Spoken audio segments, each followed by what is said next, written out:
Kayla, my daughter-in-law's sister, burst into the brunch with her phone in one hand and fury in her eyes. "Where's my piano?" she shouted. Everyone turned. My son, Drew, froze with his fork midair. His wife, Emily, gripped her mimosa glass tighter. I calmly dabbed the corner of my mouth with a napkin. "Oh," I said, "it was never yours to give." And outside, the Steinway my father gave me was already halfway down the block. On my terms, this time. Wait, before we go any further, I gotta ask, where are you watching from? Drop it in the comments, and don't forget to subscribe. They gave away my hands, my heartbeat, my history. The smell of cinnamon-glazed bacon filled the entryway, warm and falsely inviting, like a scented candle masking smoke. Nora stepped inside her son's home with a smile that didn't quite reach her eyes. Her coat, still damp from the March drizzle outside, clung to her shoulders like an unshaken memory. She hadn't been in Drew's house since before Richard passed, not because she was unwelcome. She wasn't, not overtly, but because grief had a way of rearranging time, and even her own reflection sometimes felt like a stranger. But today, brunch had been insisted upon. "Just casual," Emily had texted. "Family catch-up." Nora stepped over the threshold and paused instinctively by the parlor. She expected to hear silence, or perhaps the clatter of silverware in the kitchen. Instead, she heard nothing. An absence. She turned her head slowly, eyes scanning the room, and then she stopped breathing. The space was rearranged. The worn oriental rug was still there, but the back wall, where it always sat like a loyal witness, was empty. The Steinway. Gone. Her fingers curled slightly, almost automatically, the ghost of keys pressing back. She blinked, then blinked again. The light from the tall windows poured in like mockery over the bare floor. She took 2 steps forward. "Mom!" Drew's voice broke the air behind her. "You made it. Here, let me take your coat." Nora didn't turn. Her eyes were locked on the space where her father's piano used to live. Only when Emily entered behind Drew did Nora finally speak. "Where's the Steinway?" Drew glanced toward the empty wall like it had always been that way. "Oh, Kayla took it." Nora turned then, slowly. "Kayla?" Her voice was soft, nearly inaudible. Emily smiled as she moved past them with a tray of mimosas. "Yeah, my sister needed something nice for her place. She just got promoted and we thought the parlor was feeling a little cramped anyway." Nora's stomach twisted, a hard, hot knot tightening just behind her ribs. Wasn't it tuned just before Christmas?" she asked. Drew shrugged, completely unbothered. "It was kinda sitting there. No one was really playing it anymore, Mom." Nora didn't respond, because if she did, something inside her might have broken audibly. Instead, she walked quietly to the kitchen, taking the mimosa Emily offered her and replacing it with a cup of coffee she hadn't asked for. She needed the weight, the heat, something to grip. At the table, Kayla's name came up again. Emily mentioned how her sister was redoing her apartment in mid-century vintage chic, how the Steinway's legs had been refinished already to better match the shelving. Nora's throat went dry. In her mind, she saw herself at 16, legs trembling beneath the piano bench, her father's hand tapping strict time on her shoulder while she played Rachmaninoff's Second. The metronome clicked beside her like a ticking threat. But it was love, too. Tough, disciplined, never quite said aloud, but it lived in those chords. That Steinway wasn't just furniture. It was where she learned to breathe, to ache, to express herself when her voice failed. They hadn't given away a piano. They had given away her. She didn't say much for the rest of brunch. Nodded where appropriate, smiled where required. Let Emily chatter about countertop finishes and Kayla's excellent taste. Let Drew ask about the condo and whether she'd thought of repainting the guest room. But when the dishes were cleared and the table wiped down, Nora sat quietly at the end, both hands around her now cold coffee cup. She looked across the table at Drew, her only son, the boy she gave up Juilliard for, and said, flat and certain, "I'm going to need the address." Emily glanced up, half laughing. "Why? You want to visit the piano?" Nora met her eyes without blinking. "Number, I'm going to reclaim it." They didn't donate it. They downgraded it. The elevator groaned its way up to the 4th floor, old and reluctant, Nora stood inside with a glass Pyrex dish pressed against her chest, chicken marsala, her usual peace offering. She wore her softest scarf and her least threatening smile. To anyone watching, she was just a kind older woman bringing a warm meal to her son's in-law, but inside her coat pocket was the thin edge of a legal envelope. Inside that, her father's deed of gift, dated 1979. The building smelled faintly of bleach and someone's leftover takeout. As she stepped into the hallway, her heels clicked softly on the laminate floor. Apartment 4B had a wreath on the door that read, "Home is where the Prosecco is." Nora stared at it for one full breath before knocking. The door opened to reveal Kayla, all smiles and wide eyes, wrapped in a chunky cream sweater and yoga pants that looked like they'd never been used for yoga. "Nora, this is such a surprise," she said, her voice a few decibels too high. Come in, come in." Nora stepped inside. The apartment smelled like lavender dryer sheets and pumpkin candles. Soft music played from a Bluetooth speaker. Instrumental, ironically enough. "I hope it's not a bad time," Nora said, handing over the casserole with a practiced grin. "I had leftovers. Thought I'd drop something off."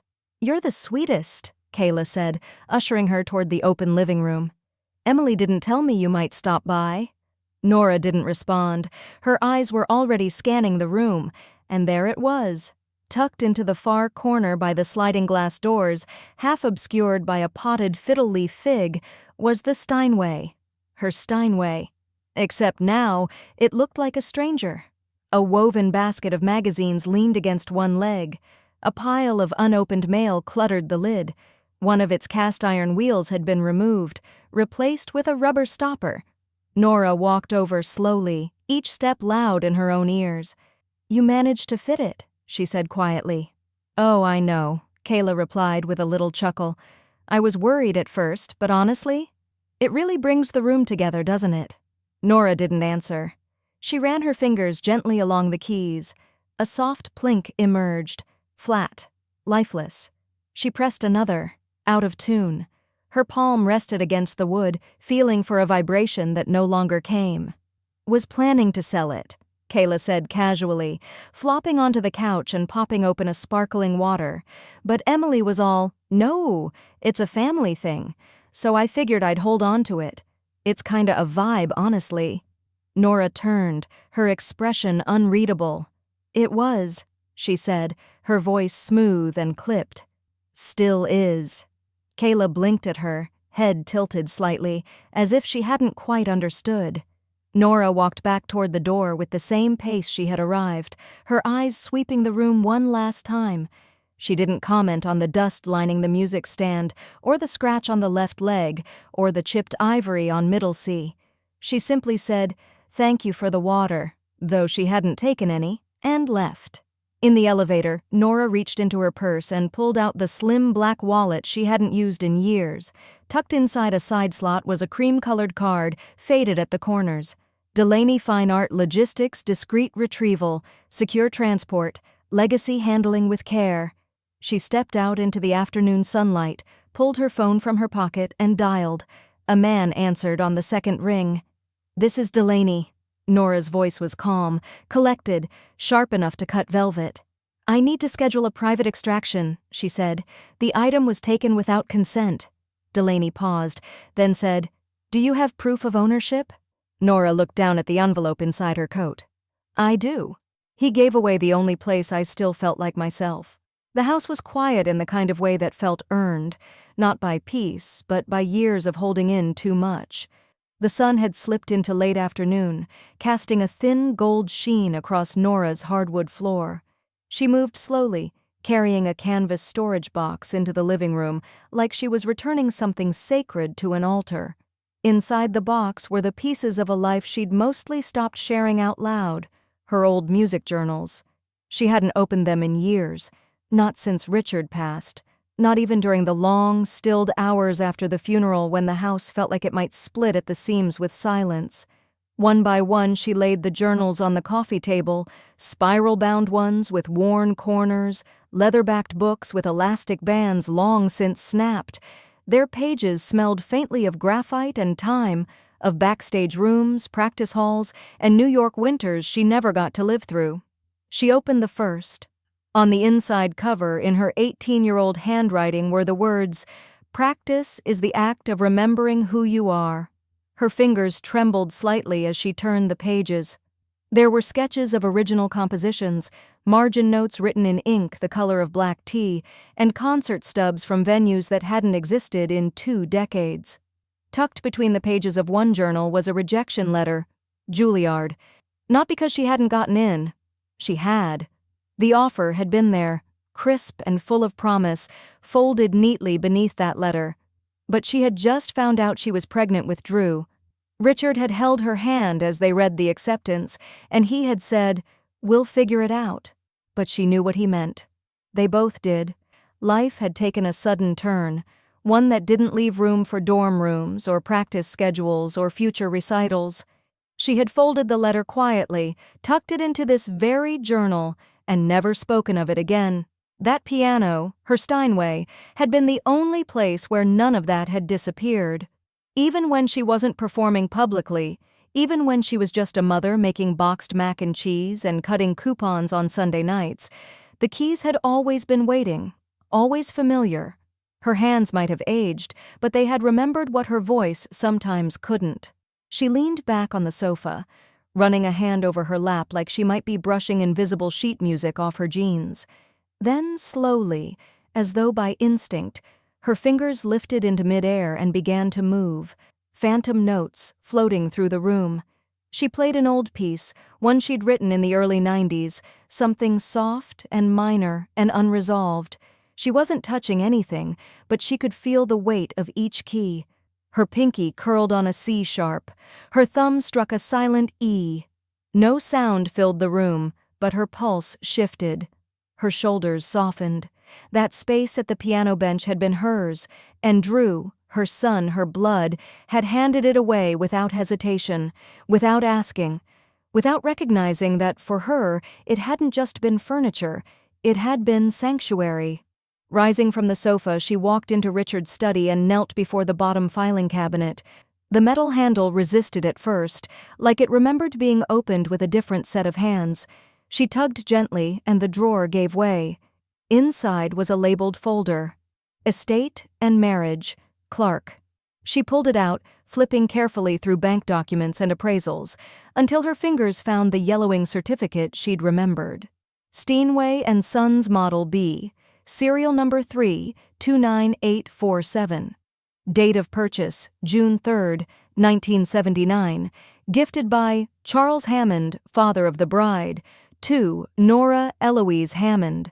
Noted as separate property, non-marital asset. Her breath caught, but not out of surprise, out of confirmation. This wasn't just hers in spirit, it was hers in law.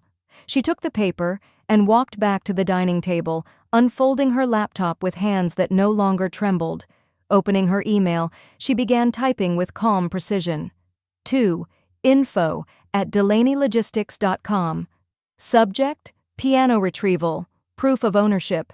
Enclosed body, the item in question was removed from my possession without permission. Attached is the original certificate of ownership. Please prepare for immediate extraction. Warmly, Nora E. Clark. She clicked, send, then leaned back in her chair, staring at the sent confirmation on the screen. Minutes later, a response appeared in her inbox. Subject, retrieval timeline options, discreet or public. The final line read, "We're prepared to act during your preferred window. Would you like us to wait for their next brunch? They think revenge means rage. I prefer rehearsal." Nora had never slammed a door. She didn't scream, didn't throw things, didn't post vague Facebook statuses. Her retaliation had always come in the form of silence, slow precision, and a spreadsheet she didn't rush to share. She believed the best revenge wore gloves, not claws, and right now she was lacing hers up carefully. That Monday, she called the number listed on the certificate Delaney Logistics had confirmed. The restoration specialist, a woman named Evelyn Hart, answered on the second ring. "Steinway serial 329847, Nora said after introducing herself. "Model B. Original purchase date 1979. There was a pause. Then the soft click of keys. Evelyn's voice brightened. Oof, that's a beauty. That serial dates to the mid-1950s. German craftsmanship before the factory retooled. That alone makes it rare. If it's in good structural shape, you've got a legacy piece on your hands. It's in use, Nora said carefully. I need a current appraisal, without alerting the person currently in possession. Evelyn didn't miss a beat. If you can verify the serial number and snap a few under-the-lid photos, I can work remotely.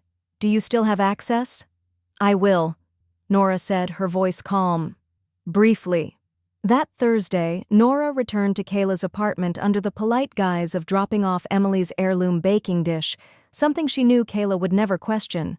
She didn't bring a casserole this time, only a smile and a tightly rolled microfiber cloth inside her coat pocket. Kayla answered the door in a face mask and slippers, music playing on her phone. Oh, hey, come in. Sorry, self-care Thursday, she said, waving her in. The piano's holding up great, by the way. Still makes the place feel like cultured, you know? Nora stepped in as Kayla wandered toward the bathroom, already talking about an upcoming yoga retreat. I just set the dish on the coffee table, Kayla called over her shoulder. Instead, Nora moved toward the Steinway. Her motions were slow but deliberate. She knelt gently, making sure her scarf hung low, and ran her fingers under the bass pedal casing. The compartment was still there, just as her father had shown her as a child. He called it the quiet corner, a place to hide sheet music or tuning cards. Now it held something else. Nora pressed the GPS tag, disguised as a small felt slider, into the far left cavity. It was the size of a dime, black and silent, perfectly nestled between the pedal housing and the footboard. Then she reached inside her coat for the microfiber cloth, lifted the lid, and gently wiped a spot just above the serial number. The digits revealed themselves like a confession. She snapped a single photo, closed the lid, and stood just as Kayla emerged from the hallway. All good? Kayla asked, oblivious. Perfect, Nora replied, her smile gracious. Tell Emily I said thank you. By Saturday morning, Evelyn had emailed back. Attached was an annotated document with market comps, auction results, and detailed notes on Steinway legacy valuation. At the bottom, one line stood out in bold, recommendation. If retrieval is planned, complete before December 15th. Kayla's property has an open house listing scheduled for December. 18. Risks of unauthorized resale increase after that date. Nora stared at the line for several long minutes, her fingers tightening slowly on the edge of the table. That same afternoon, her phone buzzed. Drew. Hey, just checking in. Are you coming to Thanksgiving? Emily's making pecan pie like Dad used to like. She let the message sit unread. Instead, she drove to the community center on Oak Ridge, signed in at the front desk, and took a seat at the upright Baldwin in the practice room. The keys were sticky in places, and the middle pedal was stiff, but it didn't matter. Her hands hovered for a beat before descending with quiet force. Scales, arpeggios, fragments of old compositions. She didn't rush. She let the music return on its own terms. Every note was a muscle regaining memory. Every chord was a vow kept. That evening, Evelyn called again, voice lower this time. One more thing, she said. I reviewed the logistics. If you want that piano back, you'll want it before December 15th. After that, it might not be where you think it is. They poured mimosas. I filed a chain of ownership complaint. The front walkway to Drew and Emily's house was lined with miniature pumpkins and mums in ceramic pots. It was festive, curated, hollow. Nora walked up the steps with a cranberry tart in her arms and the calm of a woman who already knew the ending. Her gloves were neatly tucked in her purse, her hair softly curled at the ends, and beneath her wool coat, her chest barely rose with breath. Inside, laughter filtered from the kitchen. High, comfortable, unaware. Emily greeted her first, cheeks flushed from Prosecco and turkey prep. Nora, you look amazing. Come in. Drew's slicing the ham. Kayla should be here any minute. Perfect, Nora said, slipping out of her coat and hanging it precisely on the brass hook by the stairs. She held the tart level in both hands and followed Emily into the open kitchen, her eyes sweeping the room like a private scan. The brunch was everything Emily liked it to be: white serving platters, cloth napkins, a curated playlist humming through hidden speakers. Drew stood at the marble island with a carving knife, offering his mother a distracted smile. "Hey, Mom, glad you made it," he said. "Traffic's been wild this week." "It always is before something shifts," she replied gently, placing the tart on the buffet. Nobody noticed the slight emphasis in her voice. Nobody asked what she meant. They sat at the long, reclaimed wood table, plates heaping with breakfast quiche, fruit salad, and sugar-dusted scones. Nora took her seat at the far end, nearest the window that overlooked the empty driveway. "Kayla's running late, shocker," Emily said, rolling her eyes with affectionate irritation. "She said she had to run back home, probably forgot her phone again." Nora stirred her coffee slowly, letting the spoon clink against the ceramic mug. The screen of her phone, resting silently face up beside her plate, blinked once. She glanced down without reacting. Delaney Logistics. Item secured. No incident. Transport en route to private storage. Nora set her spoon down, lifted her cup, and took a calm sip. Across the table, Drew was mid-rant about holiday traffic on I-95. Emily chimed in with a story about backsplash tile delays and a decorator who just doesn't understand winter whites. The room was filled with soft clatter and shallow ease. No one noticed that the clock on the wall had struck 11:03. The exact time the Steinways' wheels had left Kayla's apartment building. Crated. Catalogued. Gone. 27 minutes later, the front door slammed open with a force that broke the rhythm of the entire house. "Where's my piano?" Kayla's voice, shrill and shaking, pierced through the dining room. She stormed in, face flushed with either rage or embarrassment. It was hard to tell which. Emily jumped to her feet. "Kayla, what are you talking about?" "It's gone," Kayla screeched, waving her phone in the air. "I just got back from brunch and it's not there. The whole corner's empty, the piano's gone." Drew stood too, eyes widening. "Wait, what? Someone stole it?" Kayla turned toward Nora like a heat-seeking missile. "Did you do something? You were just there." The table fell into stunned silence. Nora, seated calmly at the end, folded her napkin and gently dabbed the corners of her mouth. She looked at Kayla without flinching. "I arranged for it to be returned," she said quietly, evenly. "It was never yours to give." Drew's jaw dropped. "Mom, what the hell? You had it taken without telling us?" Nora met his eyes with the practiced patience of someone who had raised him through every tantrum, every heartbreak, every moment of selfish adolescence dressed as adult logic. "I didn't need to ask permission to retrieve what was mine," she said. "You gave away something that belonged to me. I filed a claim. That's what grown-ups do when something is taken without consent." Kayla looked like she might cry. Emily sputtered, "But it was just sitting there. We thought—" "You thought wrong," Nora said. Across the room, Drew's phone buzzed with a new email. He picked it up and read the subject line aloud, stunned. "Chain of ownership acknowledgement. Return confirmation." Nora stood, adjusted her scarf, and walked her empty mug to the sink. As she rinsed the cup under hot water, Emily muttered behind her, This is going to tear the family apart." Nora didn't turn. She simply said, "Then maybe it was never as whole as you thought. They accused me of stealing from a gift they gave away." By the next morning, Nora's phone was buzzing before sunrise, not with calls, those would come later, but with the high-pitched digital chorus of a family group chat imploding in real time. The screen lit up over and over again, messages stacking like bricks against her calm. Emily. "That was dramatic." Kayla. "You blindsided everyone. I could have had someone come help you move it if you wanted it back." Drew. "Why didn't you talk to us first? We thought we were doing something good for Kayla." Uncle Rob. "Wait, what piano?" Kayla. "She took it. Like, literally hired people during brunch and just took it." Emily. "That was a family gesture. You made it petty." Drew. "Seriously, Mom, that was cruel."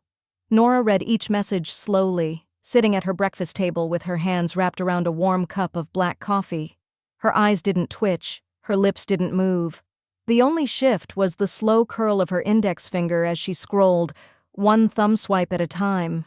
When they finally stopped coming, she stood up without a word and walked into the den, where her printer hummed to life under her command. A moment later, she placed a single-page PDF on her scanner and clicked Send to email. Subject: Clarification. Regarding the Steinway body, please find attached the legal document affirming sole ownership of the instrument in question, dated June 3, 1979, designated as non-marital property gifted directly to me by my father. The decision to reclaim it was not made lightly, but it was made legally. Best, Nora. She didn't address the group by name. She didn't respond to any single accusation. She simply hit send and turned her attention to something that mattered more. That afternoon, she began drafting a letter to the Historical Music Society, her fingers moving more smoothly now that the weight of justification had been removed. Dear Ms. Langford, I am writing to inquire whether the Society accepts loaned historical instruments for educational preservation and scholarship exhibition. I possess a 1950s Steinway Model B, gifted in 1979, fully restored and recently appraised. It has been played in private recitals but not professionally toured. Its provenance and maintenance records are complete. I believe it deserves a future that aligns with its past. Warmly, Nora E. Clark. She stared at the words for a long moment, then added one more line. P.S. I would like any dedication to reflect my father's name. Charles Hammond. The voicemail came just after 8 p.m., when the house was quiet again and the day had begun to exhale. Drew's voice, strained and flat, came through the speaker. Mom, look, I'm just trying to understand what's going on. We thought we were honoring you in a way that made sense. You've been talking less lately, and we thought it would be nice if someone in the family got to enjoy the piano before anything happened.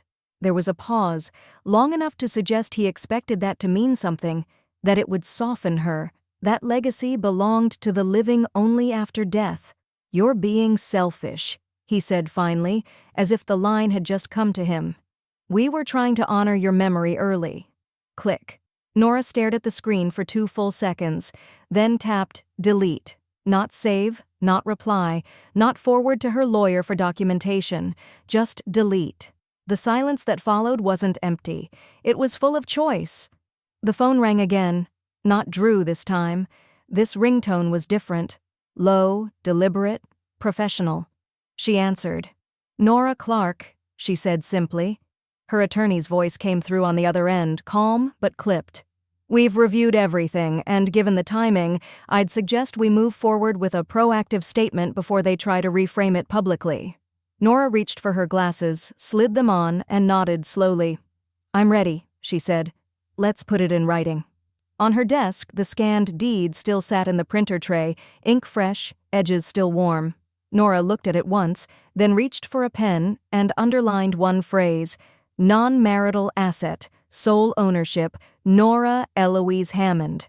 They wanted an early goodbye. I gave them an early audit. The air was colder than usual for November, and inside her study, Nora could feel the draft from the old bay window nudging against her ankles. She tucked a wool throw around her legs and clicked open a new document on her laptop. The cursor blinked at the top of the page like a dare. She titled the file, Legacy Review, effective immediately. Below it, she wrote her name, date of birth, and the current year. Then she paused. Not because she was uncertain. On the contrary, everything had become terrifyingly clear, but because she understood the weight of what she was about to do. She had never wanted to weaponize her will, but they had taken her silence for permission. The first call she made was to her estate attorney, a woman named Clara Mulligan who had always spoken to her like a peer rather than a number in a portfolio. I need to remove Drew as my financial power of attorney, Nora said. Her voice was calm, her tone dry. Effective today. Clara didn't sound surprised. Understood. Do you have a new designee in mind? I'll retain control for now, Nora said. Until further notice. Also, I'd like to revise the structure of my will. What are we changing? Clara asked, clicking through something in the background. 60% of my estate is to be reallocated to the Clark Hammond Arts Foundation. Clara hesitated. That's a big shift from the family designation. Nora's voice didn't waver. So was giving away my piano. Later that day, she opened a dusty storage chest in her hall closet and pulled out a thin leather folder. Inside were programs from recitals past, yellowed, curled at the edges, some even torn. Her name was typed in serif font across the bottom. Nora E. Hammond, classical pianist, 30 years. That's how long it had been since she'd played publicly, but a spark had returned to her fingers since she began practicing again at the community center. Something had come alive, a muscle memory that ran deeper than ligaments and tendons. It was cellular, intuitive. She picked up the phone and called a former colleague from her days volunteering at the Symphony Hall. "Is your granddaughter still managing bookings at the community theater?" she asked. "She is," the woman replied. "Why?" "I'm ready for a small recital," Nora said, her voice barely above a whisper. "Something modest, but public." There was a beat of silence. Then, "You always were the best of us."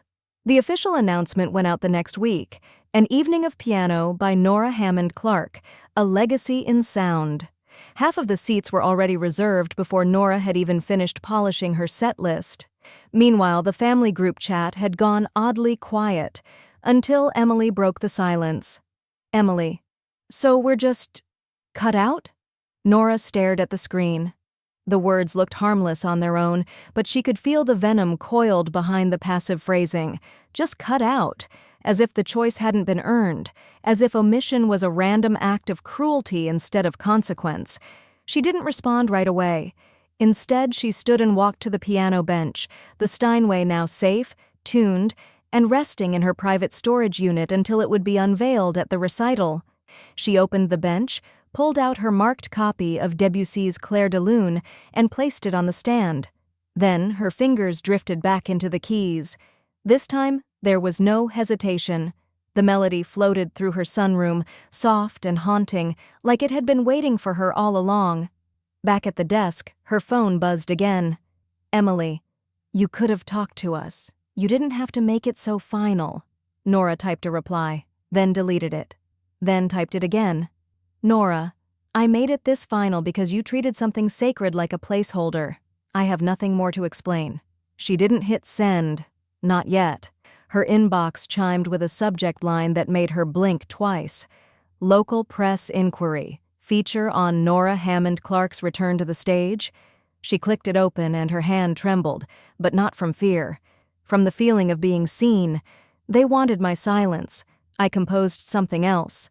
The headline arrived in inboxes across town on a Tuesday morning, nestled between weather updates and promotional coupons for car washes. Op-ed. How My Piano Was Stolen by the Living. A letter from pianist Nora Hammond Clark. It ran just over 800 words, crafted in Nora's unmistakable cadence.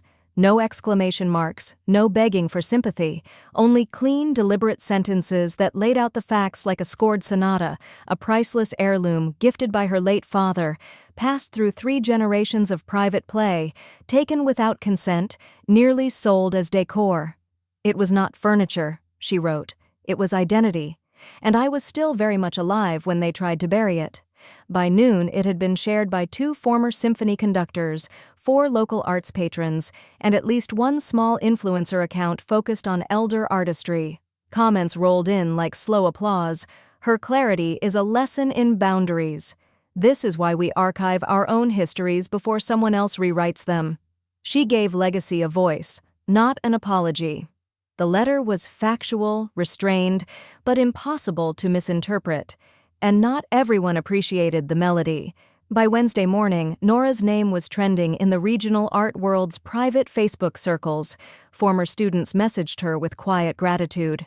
A retired music teacher offered to donate to her foundation, and Kayla, true to form, erupted. She took to Instagram stories first, posting shaky video clips over a dark screen.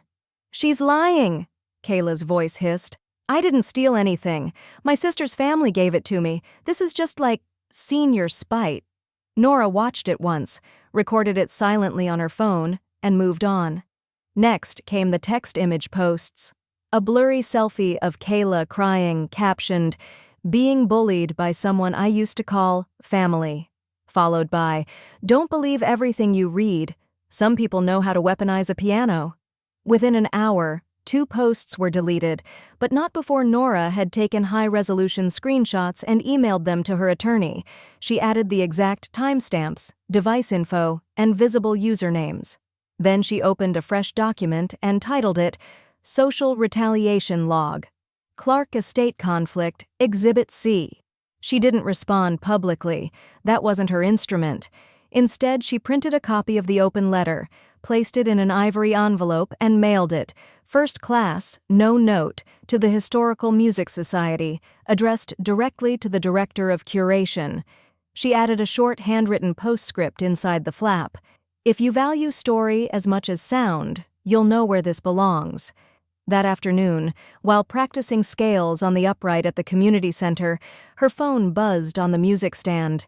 Delaney Fine Art Logistics. Subject: Updated Valuation Notice. Her eyebrows lifted as she paused mid-arpeggio, wiping her fingers on a soft cloth before unlocking the screen. Body of email: "Due to heightened media interest and increased visibility of your narrative, the appraised value of the 1950s Steinway Model B has risen 37%. This reflects both the instrument's intrinsic worth and its newly recognized cultural significance. New value estimate: $146,800. If desired, we can provide a formal letter of provenance for archival or insurance purposes." Delaney Logistics. Nora didn't smile. She did. Cry. She simply closed her eyes for a moment, letting the weight of the number settle like a final chord after years of unresolved tension. The piano hadn't just been returned to her. It had been seen. Just as she shut the lid on the keys, her phone buzzed again, this time from an unknown number. A message flashed on screen. "We'd like to discuss a potential documentary. Would you be open to filming where it all happened?" Legacy isn't inherited, it's declared. The auditorium at Greystone Conservatory smelled like fresh varnish and reverence.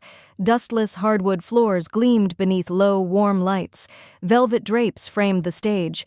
And center stage, at peace, pristine, stood the Steinway. Nora's Steinway, not tucked behind a ficus plant or muffled beneath dusty mail, not used as background aesthetic, not stolen under the illusion of inheritance, displayed, respected, revered. A brass plaque affixed near the bench read, "The Hammond Clark Steinway, in honor of women whose music was nearly silenced, donated by Nora Eloise Hammond, class of 1977. The maiden name had been her decision, a quiet reclaiming. She'd been Clark for nearly 40 years, but Hammond was who she was when the music first started, before marriage, before motherhood, before silence. When she stepped into the room, flanked by a smiling event coordinator and the dean of the music department, something unmoored inside her spine. Not with grief, but with release. Cameras clicked softly as she approached the bench. Not many, this wasn't a press circus. But a few alumni, students, donors, the ones who understood what it meant to lose something precious and still choose to give. "You ready to say a few words?" the dean asked, adjusting the mic with gentle hands. "I think I've been ready for decades," Nora said. She stood at the podium in a deep plum blazer, minimal jewelry, and eyes that no longer needed to ask permission. The room fell still as her voice came through the sound system, clear and slow and unmistakably grounded. "There was a time," she began, "when I thought music was something I'd leave behind for others to discover after I was gone. A time when I was told my piano could bring someone else joy, as though I'd somehow already had my share." A ripple of recognition passed through a few faces in the crowd. "But legacy," she continued, "is not something you passively donate to the future, it's something you defend in the present. I didn't save this piano from theft, I rescued it from forgetting, and I offer it now, not to a family name, but to every girl who thinks music is something she'll need to set aside just to survive." She stepped back. Applause followed, not thunderous, but rising, intentional, like every hand that clapped understood it wasn't just performance, It was reclamation. The press release circulated within the hour. Nora's name was front and center, quoted next to photos of her seated beside the Steinway, hands resting gently on the bench. The article listed her donation, the scholarship fund created in her honor, and the performance endowment tied to young women in composition. What it didn't list? Drew, Emily, or anyone else who had once presumed proximity meant entitlement, and then he arrived. Midway through the reception, just as guests began to mingle around the appetizer table and sip glasses of citrus-infused sparkling water, Drew walked in wearing a suit too formal for the occasion and a face that begged forgiveness but asked for recognition first. He didn't stop at the back. He didn't wait for a quiet moment.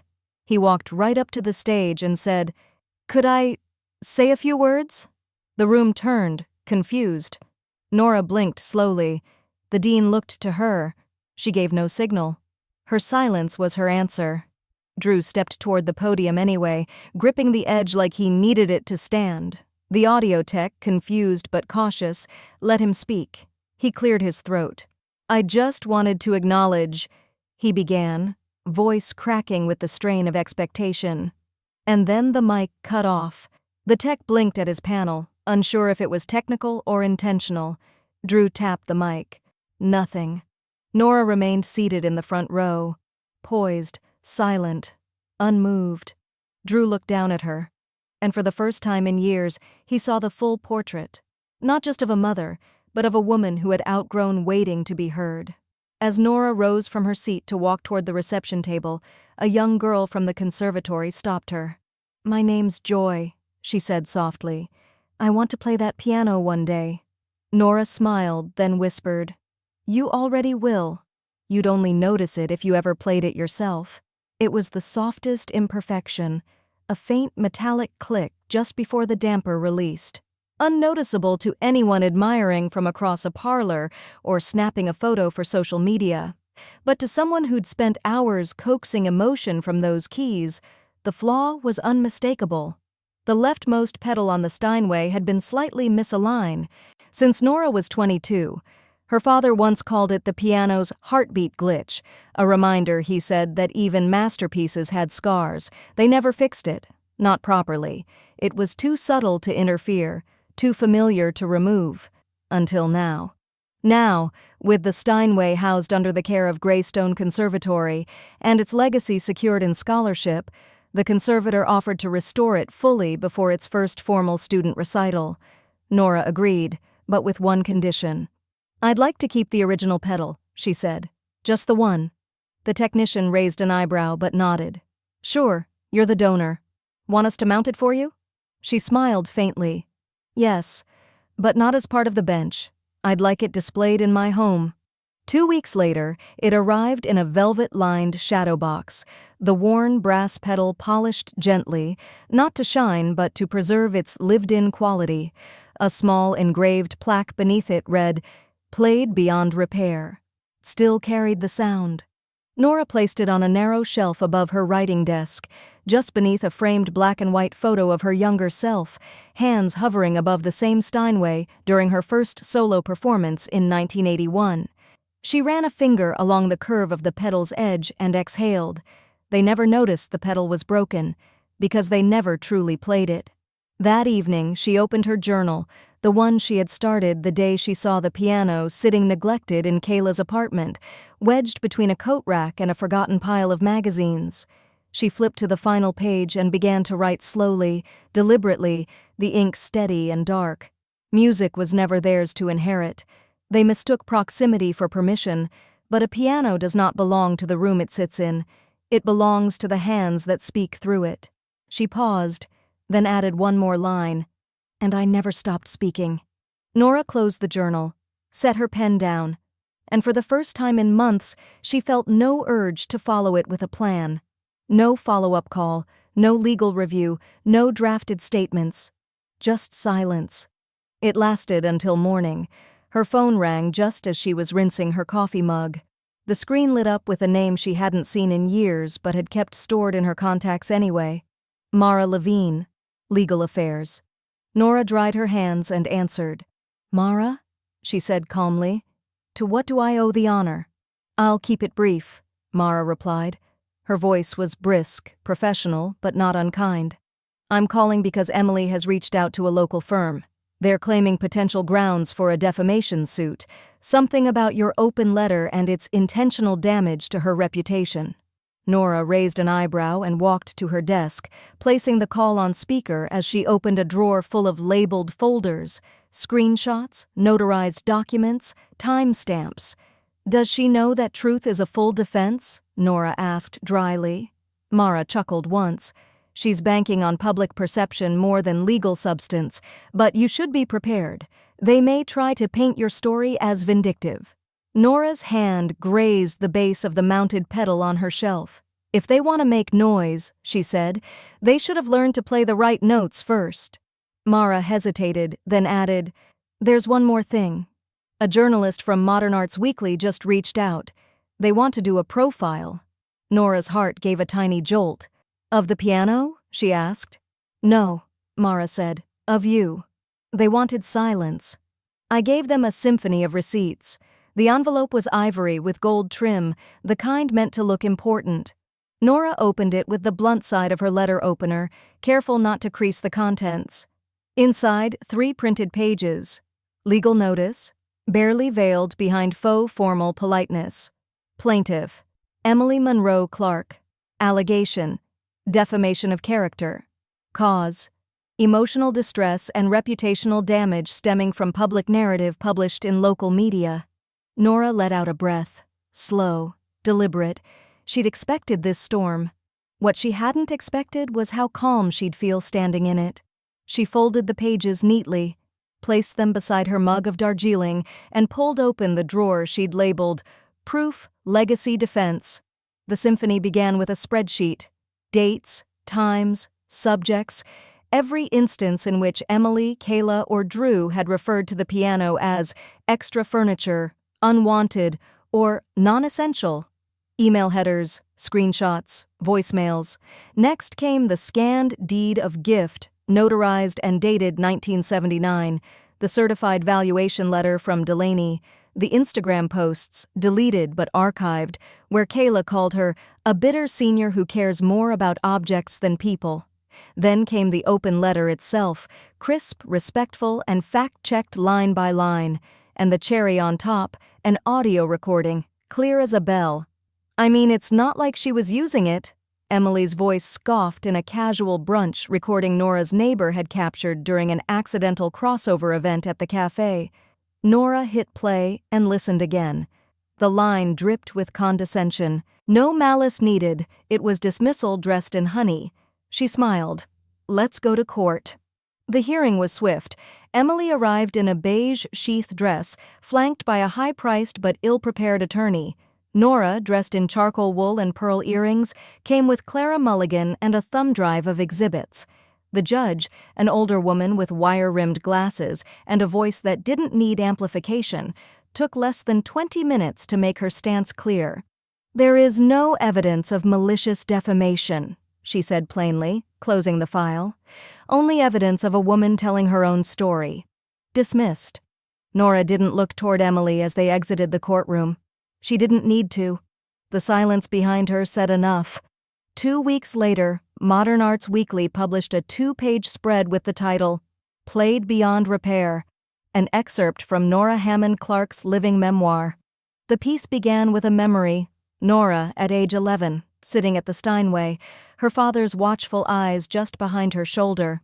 It traced her rise in the conservatory, her choice to walk away from Juilliard to raise her son, and the slow erasure of her identity by those who claimed to be honoring it. Her words were raw, not bitter. Clear, not cruel. This wasn't about revenge, she wrote. This was about restoration. You can't steal something from someone who never stopped knowing it was theirs. The article went viral in unexpected corners, elder artist forums, women's legacy groups, even on the subreddit r/amethyasshole, where Nora's story was posted by a stranger and received nearly 50,000 upvotes under the label, Ada for taking back the piano my son gave away? Top comment, not only are you NTA Nora, you're my hero. One rainy afternoon, while organizing her recital sheet music, her phone buzzed with an unknown New York number. She answered on the third ring. "Ms. Clark, this is Victoria Ryland, executive editor at Ink and String Press. We read your excerpt in Modern Arts. I wanted to personally reach out." Nora paused.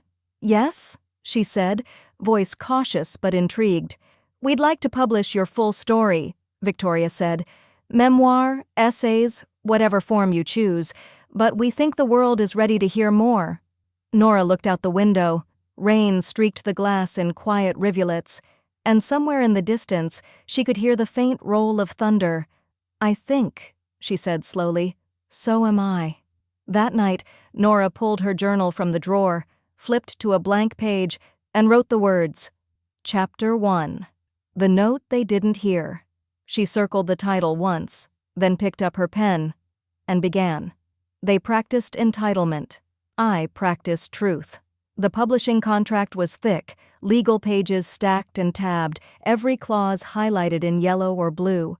Nora sat at her dining table, the Steinway's old pedal gleaming faintly from its display shelf across the room. She didn't hesitate.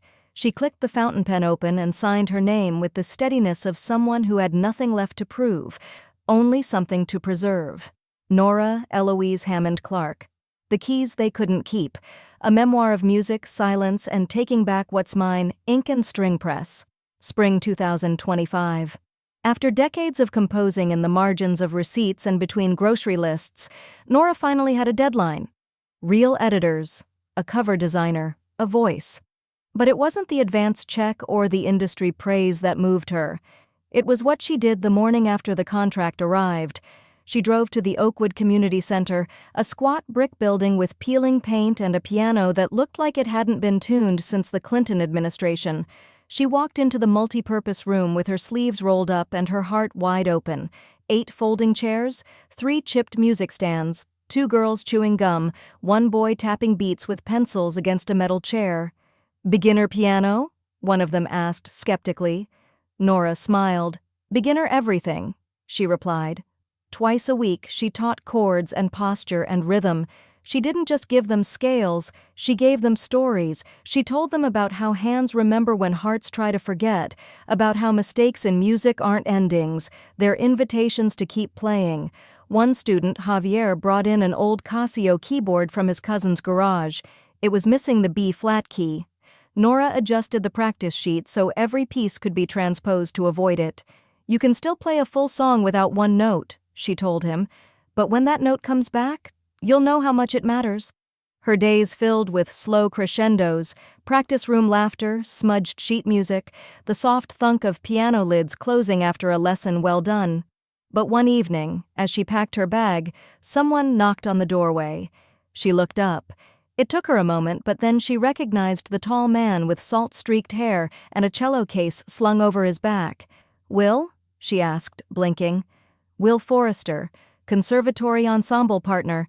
He hadn't changed so much as deepen. Smile lines carving warmth into his face, eyes still gentle behind wire-rimmed glasses. "I saw your excerpt in Modern Arts Weekly," he said, stepping into the room. "Then the feature, then the letter about the scholarship. I kept meaning to reach out. I guess I'm about 25 years late." Nora set her satchel down slowly. "Well," she said, brushing hair from her cheek, "if you're here for a duet, the piano's in better shape than I am." He grinned. "Maybe. But I remember your timing was always better than mine."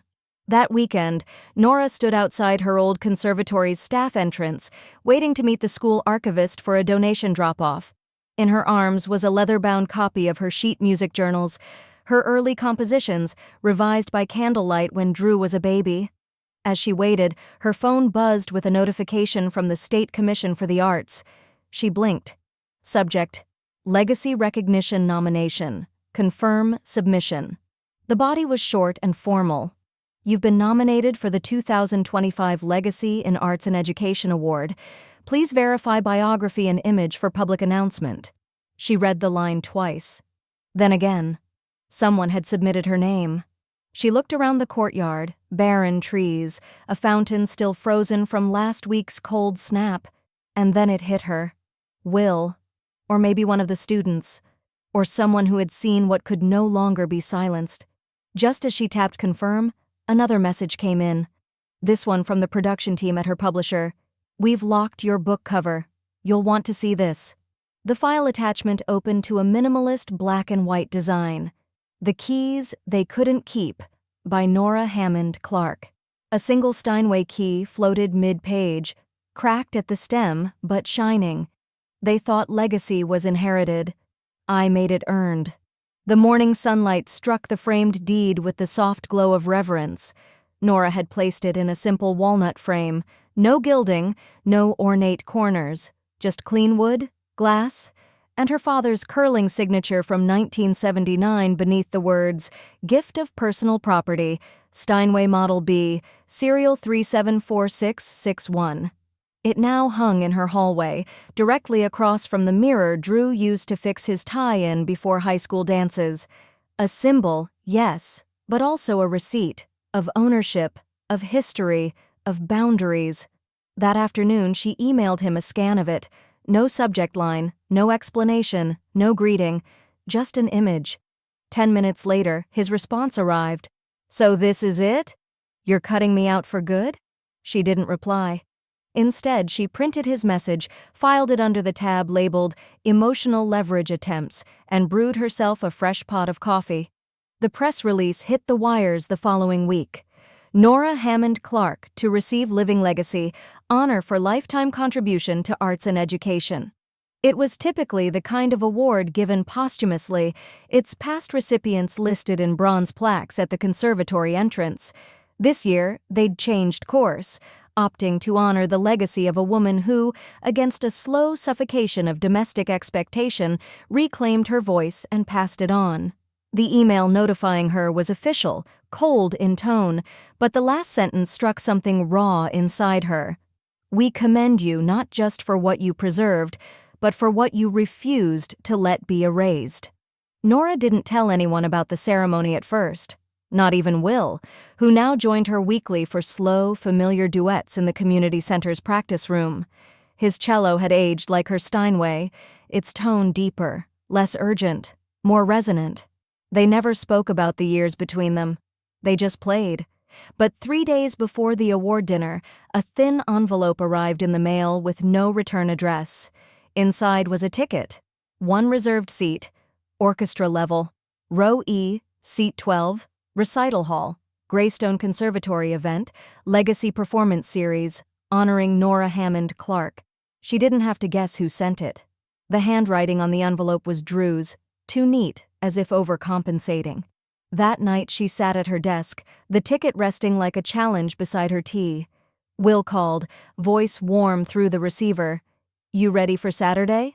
"As ready as I'll ever be," she said, trying to keep her tone even. He hesitated. "You okay?" "I'm aware," she answered, eyes fixed on the ticket, aware of what's past and what still expects an encore. He didn't press further, just said, "I'll see you on stage." 2 mornings later, the award letter arrived. Not the invitation, not the press kit, the letter. Heavy paper, gold leaf crest. Inside, a single paragraph. "The Living Legacy Committee has voted unanimously to confer upon you an honor traditionally awarded posthumously. In doing so, we recognize your life not as a closed chapter, but as an ongoing masterpiece. Please prepare a 5-minute performance or statement. The audience will be listening." Nora read it twice. Her hands trembled, not from nerves, but from the shock of validation that came too late for so long. Her music hadn't been lost in a forgotten bench. It hadn't been reduced to background sound in someone else's living room. It was alive, and the world, at last, was listening. That evening, she walked to the shelf and gently took down the pedal, the original, damaged, dulled piece of brass that had once been discarded by repairmen, forgotten by decorators, and ignored by family. She wrapped it in velvet and placed it in her performance bag. Legacy wasn't about being preserved. It was about being known. And Nora had finally decided to play every note of her life out loud. As she zipped up her bag, another envelope slid through the mail slot. This one was thicker, handwritten again. She opened it to find a letter. and a photo. Drew, standing outside Greystone holding a bouquet of peonies, scrawled on the bottom, "For after your performance, if you'll let me stay that long." They never asked what I needed. Now they ask if they can come.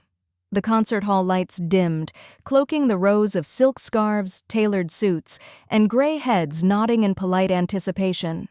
The low hum of conversation faded into the kind of silence that buzzed in the ears, the kind that made every breath feel like a decision. Nora stood just off stage, clutching the edge of the velvet curtain, breath tight in her chest. She had performed before decades ago, but this time felt heavier. Not because of the critics or the press, not even because of the award she'd be handed afterward, because of the seat in row E, seat 12, and the man sitting in it. Drew. He had come. As promised. Peonies resting on the floor beside his polished shoes. Eyes fixed on the empty bench in front of the Steinway. She'd refused to speak with him backstage, told the staff to hold any guests until the end. She wasn't ready to forgive, and he wasn't ready to understand, but she was ready to play. The MC stepped up to the podium. "Ladies and gentlemen, please welcome Nora Hammond Clark, musician, author, and this year's recipient of the Living Legacy Award." Applause. Warm but cautious, like everyone knew they were about to witness something they didn't quite deserve. Nora stepped into the lights. Flashbulbs flickered like moths at the edges. She didn't look toward the crowd. She looked only at the Steinway, the one that had traveled generations, houses, arguments, betrayals, and now reclamation. Her hands hovered above the keys. For a moment they trembled. Then she began. The notes spilled out, not rushed, not hesitant, clean, clear. Her late father's arrangement of Debussy's Clair de Lune, altered in subtle ways only she could trace. Her own fingerprint woven into every phrase. She played the Broken Petals Ghost without flinching, her left foot reflexively gliding where it once had clunked. Midway through, a hush settled over the audience so dense it swallowed coughs and shuffles. The air was rich with something unnameable, part nostalgia, part awe. Her fingers didn't falter. They floated. As the last note lingered and dissolved into silence, Nora let her hands rest gently in her lap. She didn't bow. Not yet. She stood. The applause erupted, rising like thunder from the stage floor to the rafters. People stood row by row, slowly at first, then all at once. Some clapped. Others wiped tears. A few simply held their hands to their hearts. And still she did not look toward row E backstage. She slipped into her gray wool coat, bypassing the reception line entirely. She'd told Will to meet her later. There would be no speech, no mingling, no post-performance pleasantries, just the sound of her heels clicking against the marble floor, just the knowledge that she'd said everything she needed to through music. As she reached the rear exit, she heard her name. Nora. She turned. Drew stood beneath a brass sconce, holding the bouquet. He looked smaller somehow, like a man realizing the piano wasn't the only thing he had no right to claim. "I just wanted to say," he started. She held up her hand. Not harsh, not cruel, just final. "Not here," she said softly. He nodded. "Will there be another chance?" She looked him in the eye, saw the boy she once raised, the man she no longer owed. "I don't know," she replied. And then she walked past him. Outside, her driver handed her a small envelope left at the reception table. No return name. Inside, a folded card. "Your students would like to perform with you, if you'll have us." Beneath it, a sheet of beginner-friendly sheet music titled "Legacy" in 4 hands. This wasn't revenge. It was restoration. The house was still when Nora returned, the kind of silence that didn't feel empty. It felt whole. She slid off her coat, draped it on the hall hook, and stood for a moment in the entryway, watching how the afternoon sun caught the edge of the photo frames on the wall, the one of her father adjusting her hands on the piano keys, the one of Drew at age 7, face smeared with birthday cake. She didn't flinch at the second one anymore. Time had dulled the sting, like a bruise fading beneath the skin. She didn't know if they'd ever find their way back, but she knew the difference now between forgiveness and forfeiture. She could forgive without returning what had been broken. She walked into the den. There, centered beneath the picture window, stood her piano bench.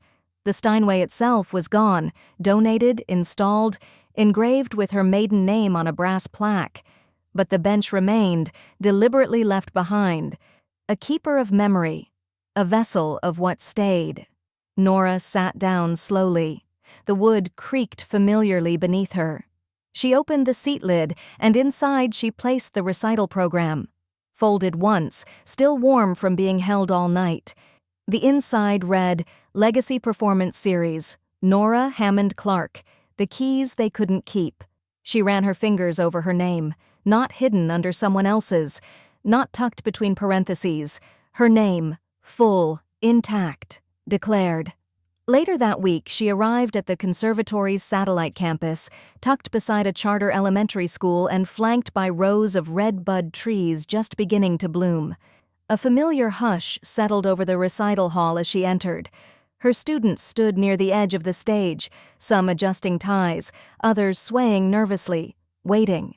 A patchwork of kids who'd come to her with sticky fingers and uncertain hands, now holding posture with the beginnings of pride. Javier met her at the steps. He held out a folded piece of paper. I transposed the second part, he whispered. So Chloe can keep up. She blinked back something sharp in her throat. That's what a musician does, she said. They adjust. The Steinway had been delivered 3 days prior, tuned, polished, revered. The audience was small, just parents, teachers, local patrons, and one notable absence. Drew hadn't come, at least not that she could see. Nora sat at the far end of the bench, leaving space for each student to join her one by one for the duet arrangement they'd titled Legacy in 4 Hands. Each child touched the keys differently, some with hesitation, some with force. But every note landed, every mistake was recovered, every silence was followed by music. By the time the final chord rang out, something had changed. Not in the world, but in her. Back home that evening, Nora poured herself a glass of red wine and stepped onto the back patio. The sky was streaked with the last orange light of spring, and the breeze carried the smell of earth, warmed and ready for renewal. She pulled a journal from the side table and flipped to the final page. The words were already written, penned the night before the recital. They gave away the keys. But I still knew the song. She added one more sentence, slow and steady. It wasn't revenge. It was remembering what I'd always been. Inside, the house hummed with quiet. She passed the framed deed on the hallway wall, gave it a small tap as she walked by, and turned off the lights room by room. Everything was in its place, not restored to what it once was, but transformed into something untouchable. Final shot.